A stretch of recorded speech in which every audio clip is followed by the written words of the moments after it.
Hello, everyone. I want to start right on time because so much has happened in the last week. I can't even begin. I mean, look at this. I have tons of articles and papers. I'm going to talk about the MAP plan, but I'm really going to talk about reality. So, welcome, Deb. So glad to see you. Diane, so glad to see you. Rose, Sally, Megan. I'm trying to see Michelle. Thank you so much for all being here. This is quite a time, and I'm going to unmute everyone because I want to hear from you and really hear about what it is that is trying your hearts now, because we're all home, we're all sheltering at home, we're all sheltering with our pets, and the fear that I've heard from people has been unbelievable, because people are a little afraid, a lot afraid. I just actually lost one of my grade school colleagues' husbands this morning to the COVID virus in Flushing Hospital in New York. I'm so He sorry. he was 61. I mean, it is not to be believed that this is something that is hitting home so incredibly. So we are all here because we want to know, God forbid, heaven forbid, that something happens to us or a loved one. I mean, how do we really? Oh, great, Sally, you're here too. Fabulous. Um, how do we care for our pets? They're taking such good care of us, right? I mean, they're keeping us sane. It's the reason we get up in the morning sometimes, I have to say. I, of course, am very spoiled because I have Thelma and Louise here who will be 4 weeks old on Thursday. And they are really personalities now. They bark at me when I walk in the puppy room. So they are saying, who the heck are you and why are you bothering us? We want to sleep and or eat. They're a little roly-poly. Uh, well, they are very roly-poly.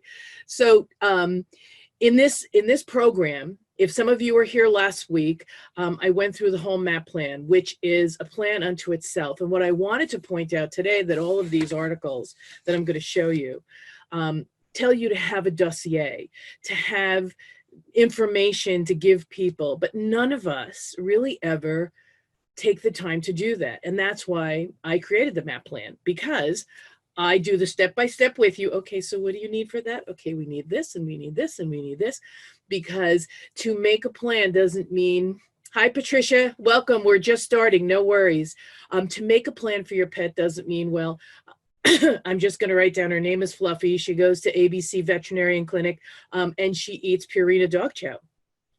There is so much more as pet parents that we need to share. This evening, I'm having a program on service animals because, believe me, service animals and even therapy dogs are a whole different group of animals because they are trained to do something. Service animals to provide a service, therapy animals to provide their emotional support.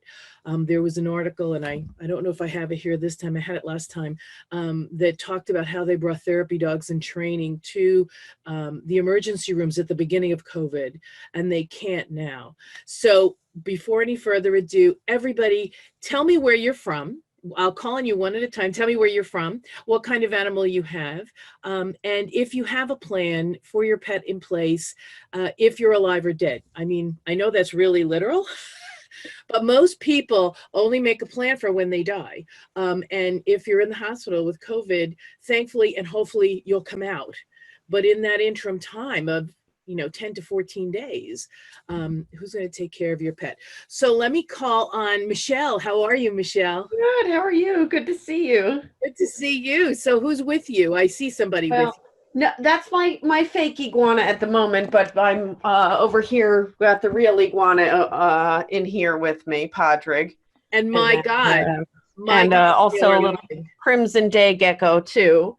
Unfortunately, my dog Vivian is in the hospital herself right now, so that is also part of this whole situation. Thinking about how do you get your animal to and from, and obviously visiting One plans. of my articles. Yeah, Yep. Because yeah, we all need to know how to navigate this. So, right. Michelle, thank you, because you're going to bring up and you're going to be part of the conversation about how we navigate this now if our pets get sick. I mean, if Right. we get sick and then our pets get sick. Yeah. Yeah. Oh, So I well, run the Schreiber Family Pet Therapy program at Rowan University with my dog Vivian. So she is a therapy dog, but she is sick right now, and now she is not able to have visitors for these next few days.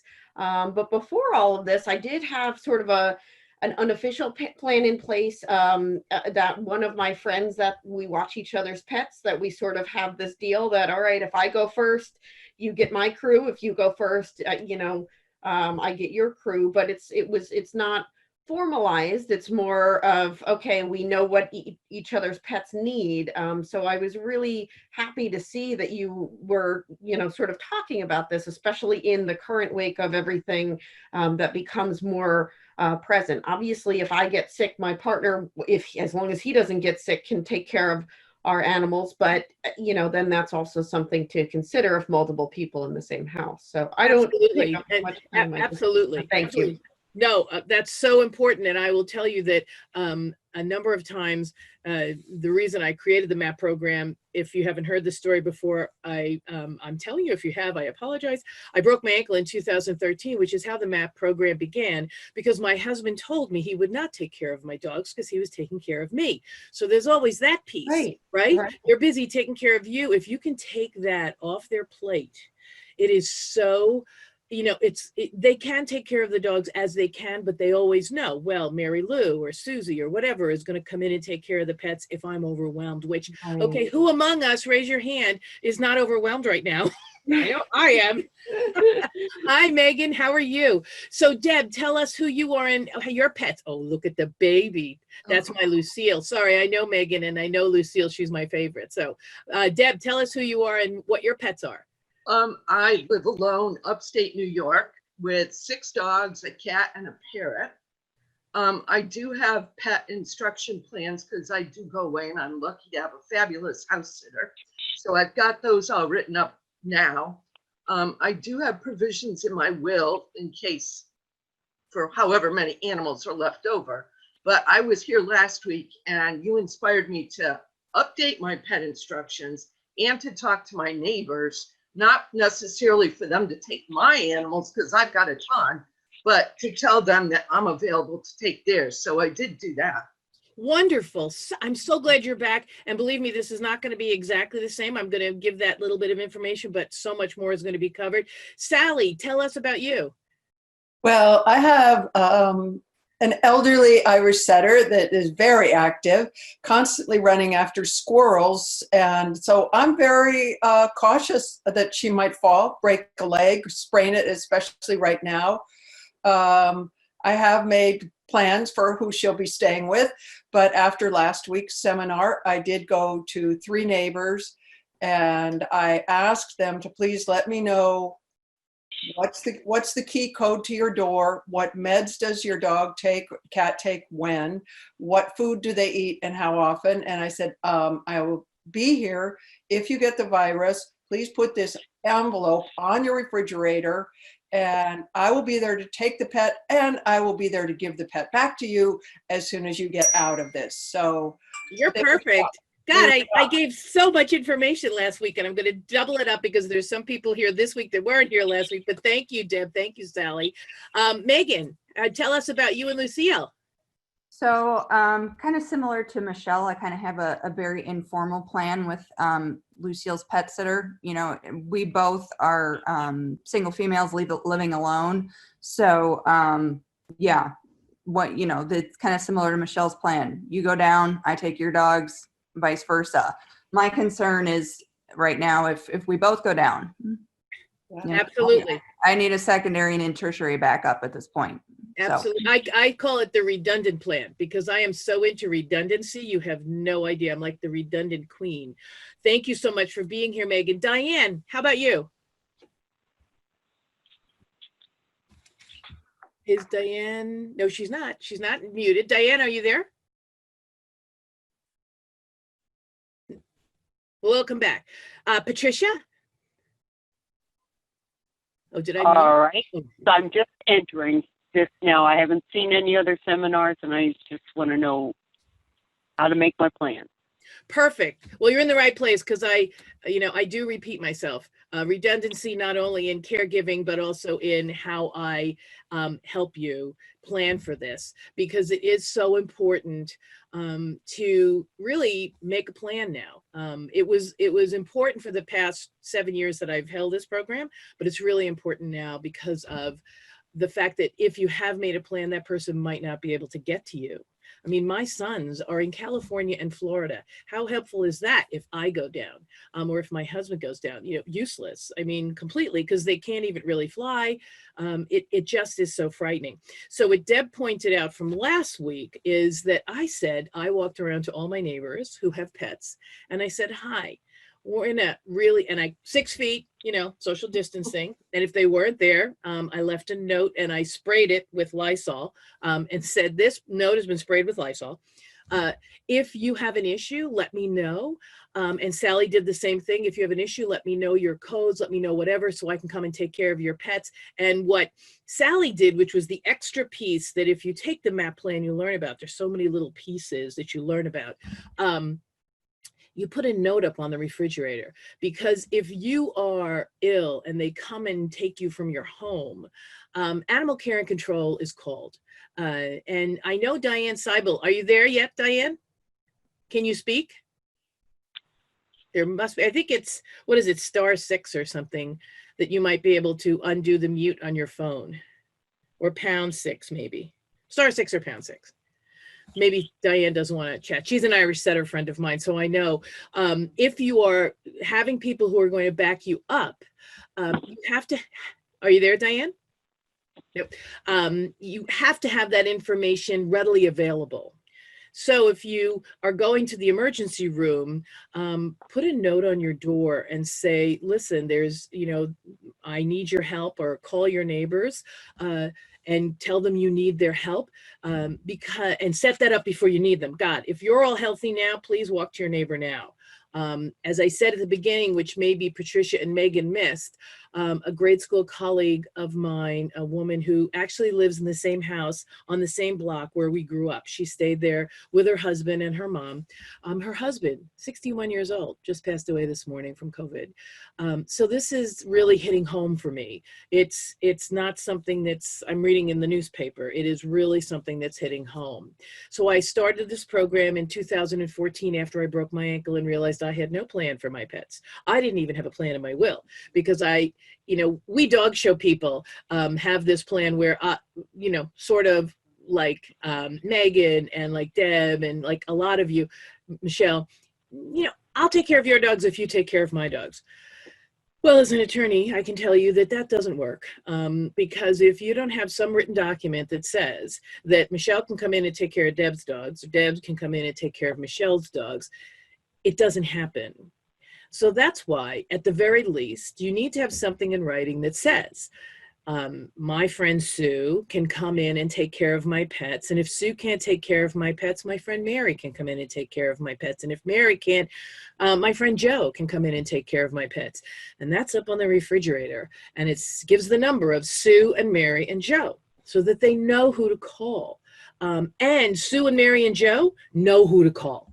Because if Sue can't come because she's not feeling well, or maybe her husband is sick or whatever, she knows there's Mary and Joe. And Mary knows there's Sue and Joe knows there's Mary and Sue. As I said, I'm the redundant queen. I really want to make sure you do this. So in this time of COVID, there are several questions that have come up in my, my feed that I do on Facebook and on Twitter. And some of them are, can I catch COVID from your pet? I certainly don't want to watch your pet if you have COVID and it has, you've pet it. Well, the theme that I've been following in all the articles, both for the tiger in the Bronx Zoo and the poor cat in Belgium, is that they carry fomites, which is, the germ on their fur. However, they have yet to transfer it to a human. They have had it transferred to them, clearly, the cat in Belgium and the tiger in the Bronx Zoo had it transferred from a human releasing the COVID germ in their presence, and they caught it, but they haven't given it to us. So one can rest assured, if your neighbor is coming to take care of your pet because you've been taken away with COVID, or if you're going to your neighbors to take care of a pet who has been taken away with COVID, you know, you can do what we're all doing, okay? We're washing our hands, we're using rubber gloves. I always say, buy the herbal diaper wipes and wipe the dog down, wipe the cat down. And you're doing the best you can to keep the COVID fomites from coming onto you. But they have not documented yet that the fomites from dogs or cats have infected a human. So if someone is worried about taking care of a pet, a horse, a bird, I love the lizards. I mean, boy, do you need extra help because, you know, sort of like horses and parrots, I always say to people, you know, don't just make a plan for your dog or your cat. If you have a horse or if you have a parrot, you know, you need to make like huge plans because they live a long time, right? They live a long time. And they're sassy, and not everybody wants to go in there and feed them or knows how to, or, you know. Yeah, and you know, they're quick.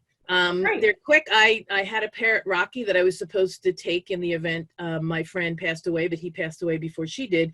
And he would bite anybody and anything. And I had gotten good at not being bitten. However, there was always that chance.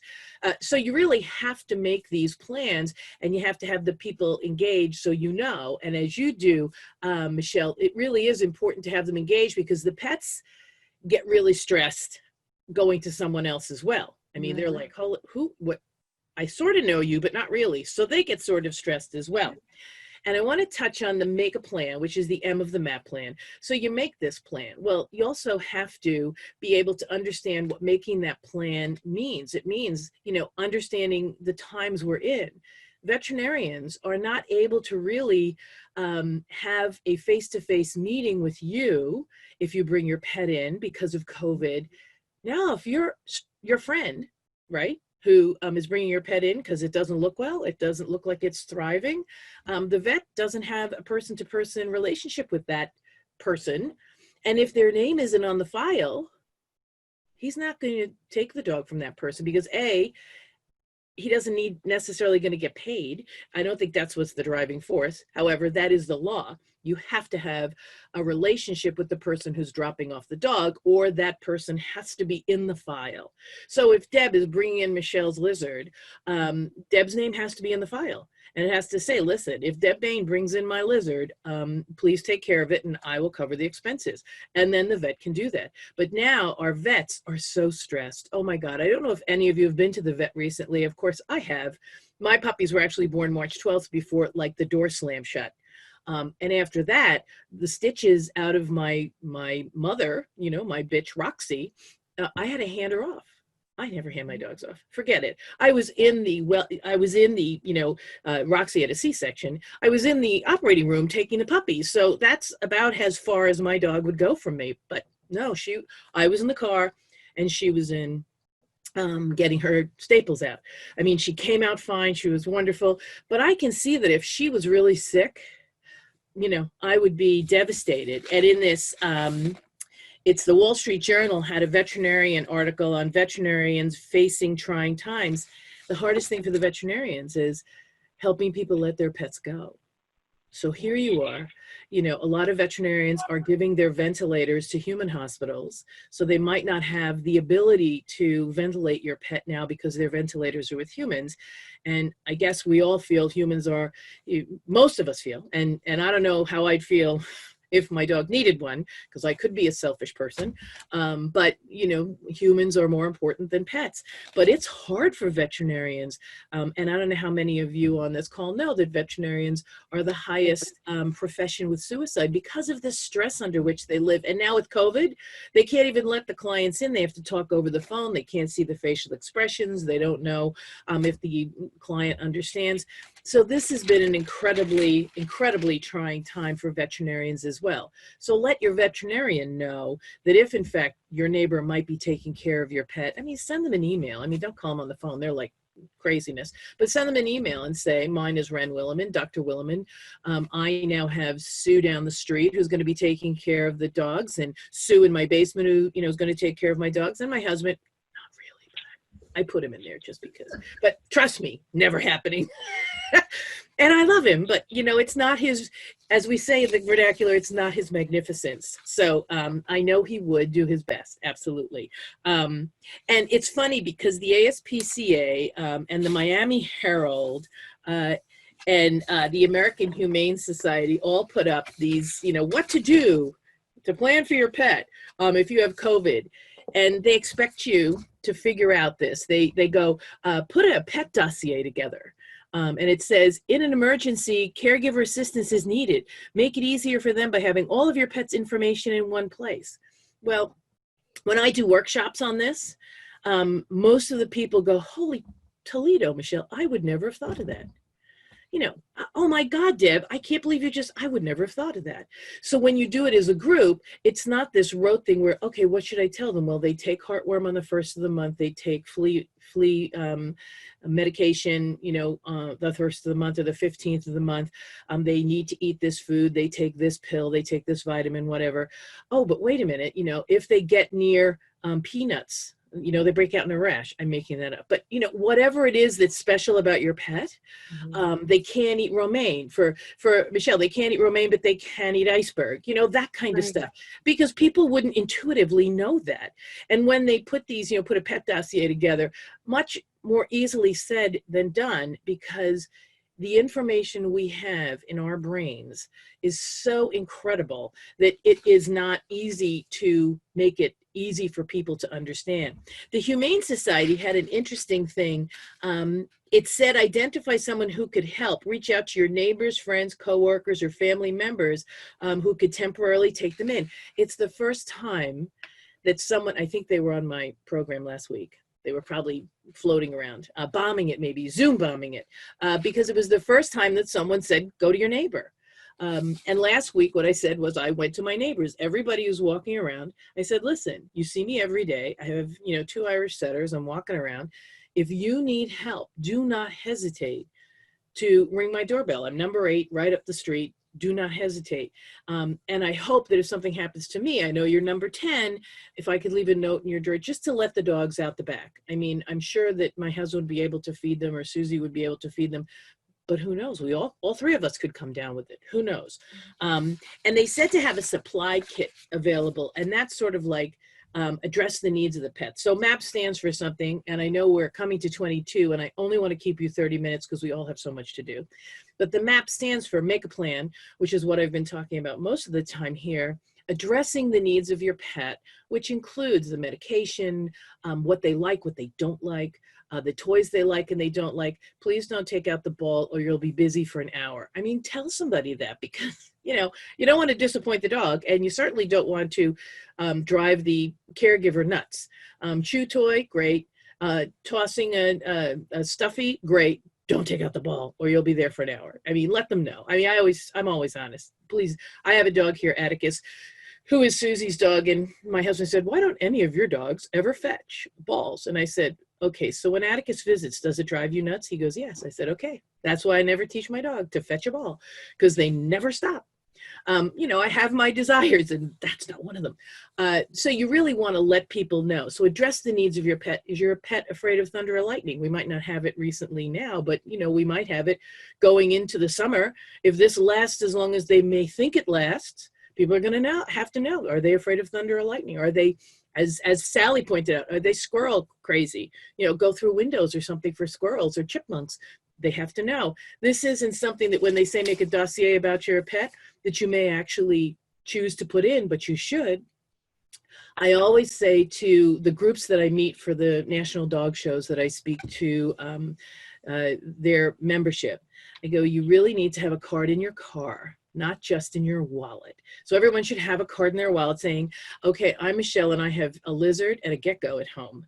And then people will say, oh, you're really crazy, but we digress. So what you want to do is you want to have that card in your wallet, but you also want to have that card on your dashboard, because it'll say, I have animals at home, and these are the numbers of the people to call if I'm involved in a car accident. And people say to me, well, why would I want to have a stupid card on my dashboard? Because you don't ever want to have to make police officers think about what they need to do or who they need to do it. Now, For dog show people, we have it on our dashboards because usually our dogs are in the back. And we don't want them to go to the Humane Society or Animal Care and Control because in a number of states, they'll be altered and spayed before we get them back, especially if we're injured and we stay a few days in the hospital. So we absolutely put 3 names. Call these 3 people to take these dogs. I give you my permission. But if we are now in COVID and something happens and we get sick, being able to hand that off, being able to have that information on your refrigerator and with the people who you've asked in your neighborhood. So, you know, number 8 is a great place to drop your dog if you get sick. Number 10 is a great place. They're going to be willing to take your dog. Number 3, you know, is going to be a great place. These are all people who you need to identify. Those are the appointed caregivers. So we've talked about the plan, make a plan. Sit down and really make a plan, take the time to make a plan. Appoint caregivers, address the needs of your pet. And then the final piece, which I talked about briefly with the veterinarian, you need to publish it. And you need to publish it with the people who are going to be taking care of you and taking care of your pets. Because you want the people who are taking care of you to know who to call, like my husband. He knew who to call after I broke my ankle and I set up the care. He knew who to call when he was overwhelmed and he wasn't going to be able to let the dogs out. They need to know who to call.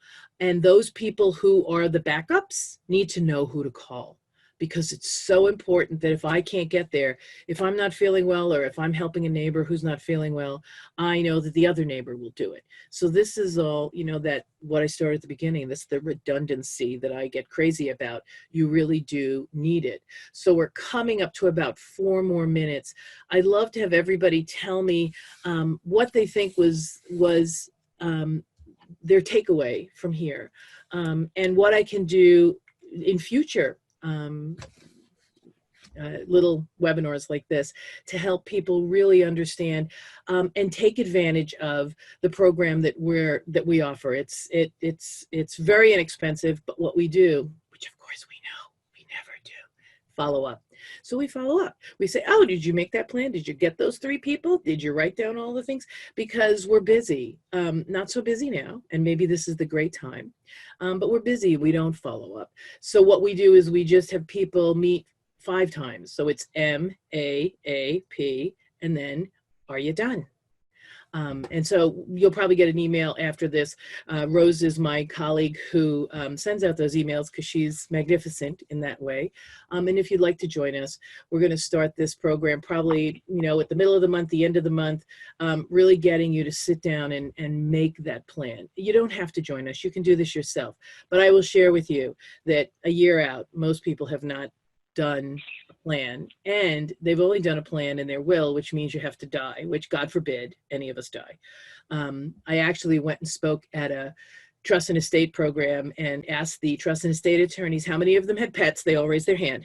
How many of them have made a plan for their pet in their will? Half of them raised their hand. And I said, how many of you have made a pet trust so that if something happens to you and you're not dead yet, your pet is cared for? Crickets. Crickets. And I said to them, really? Are you kidding me? I said, how are you going to enlighten your clients? So they're all taking a course with me now to learn how to understand pet trust so they can explain it to their pets. So I'm going to start at the end. Diane, are you up with us yet, or you're still nonverbal? Diane's nonverbal still. Megan, we're going to start with you. Oh, hi, Esther.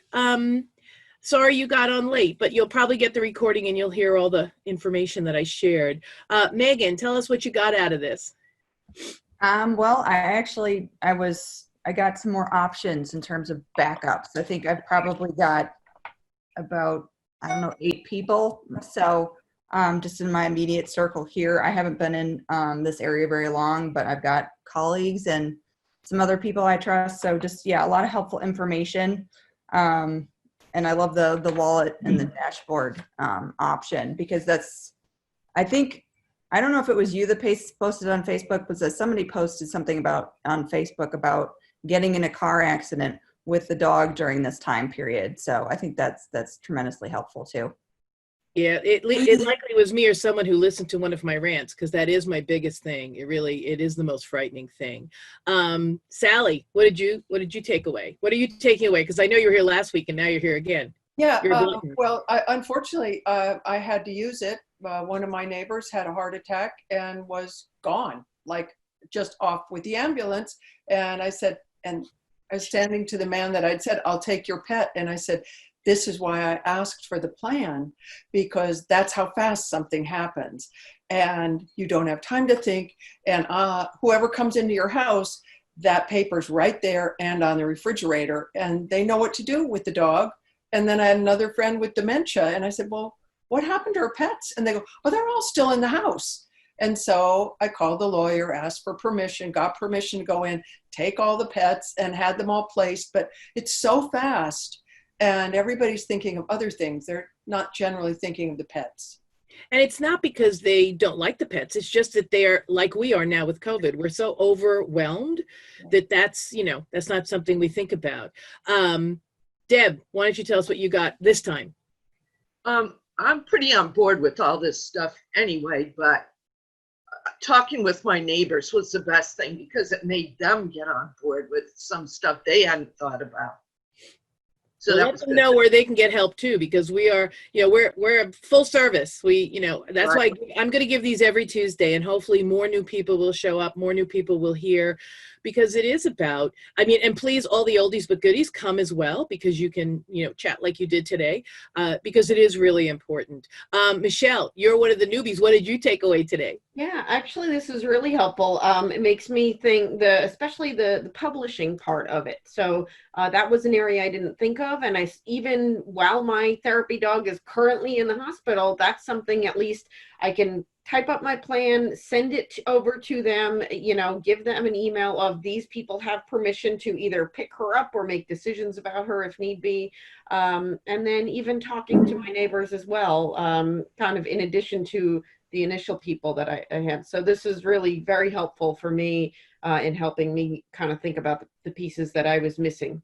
Thank you. Because we all love them. They're all so important to us. Esther, I know you got on late, but did you hear any of the program, or you'll just listen to the recording? And welcome. No, I didn't, because I got on late. That's all right. We'll send you the recording, and then you can write to us and let us know, because this is my passion. I'm a mediator of conflicts between people over animals. So in divorce, landlord, tenant, your neighbor with a barking dog, I resolve those conflicts without litigation. But this is really my passion, because I did break my ankle. I did realize I had no plan, and I had 9 dogs in the basement. Try to walk down a flight of stairs with a broken ankle. Not easy. So my injury is the benefit to everyone, and I hold these things all the time. If you need more help, don't hesitate to write me. HamiltonLawMediation.com. Just look at it. There's a contact there. Send me information. We'll send you information. I wish you all good health, safe home, stay home, and hopefully we'll be done with this by, I don't know, Labor Day. Not Labor Day. Oh God, Memorial Day. Oh God, I hope not Labor Day. Memorial Day. All of you take very good care. I'm so grateful you're here. Kiss your pets for me, and I'll kiss Thelma and Louise for you. Thank you so much. Well, before we hang up, do any of you have any questions? I'm sorry, I always forget to ask that. Thank you for doing these. Oh, you're very welcome, Deb. You're very welcome. You guys take good care, and I'll see you if you want. Thank you, and I like the recording. Great, and see you next Tuesday, or send the link to your friends, because you'll be getting it, and you can send it to your friends. Thank you, guys. Thank you. Bye.